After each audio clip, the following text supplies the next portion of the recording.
ಕಬ್ಬಾಳೇಗೌಡ, ಕರ್ನಾಟಕ ರಕ್ಷಣಾ ವೇದಿಕೆ ರಾಮನಗರ ಜಿಲ್ಲಾಧ್ಯಕ್ಷರು.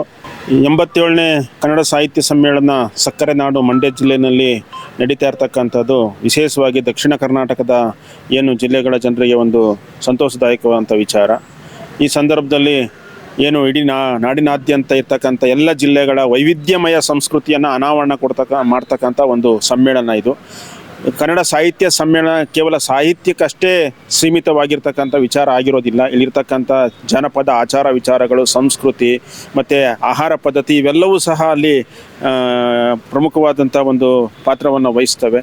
ಈ ಸಂದರ್ಭದಲ್ಲಿ ಯಾವ ಒಂದು ಕಾರಣದಿಂದ ಅಲ್ಲಿ ಮಾಂಸಾಹಾರದ ನಿಷೇಧ ಅನ್ನೋ ಪದ ಬಂದಿದೆಯೋ ಗೊತ್ತಿಲ್ಲ. ಇಲ್ಲಿ ಆಹಾರ ಪದ್ಧತಿ ಅಥವಾ ಆಹಾರ ಸಂಸ್ಕೃತಿ ಅಂತಕ್ಕಂಥದ್ದು ಅವರವರ ಹಕ್ಕು. ಇಲ್ಲಿ ಆಹಾರವನ್ನು ಮಾಂಸಾಹಾರವನ್ನು ನಿಷೇಧ ಮಾಡ್ತಕ್ಕಂಥ ಒಂದು ಏನು ಕೂಗು ನಿಷೇಧಿಸ್ತಕ್ಕಂಥ ಒಂದು ಪ್ರಸ್ತಾವನೆ ಬಂದಿದೆ, ಅದು ಇಲ್ಲಿ ಈ ಒಂದು ಸಮ್ಮೇಳನದಲ್ಲಿ ಅವಶ್ಯಕತೆ ಇರಲಿಲ್ಲ.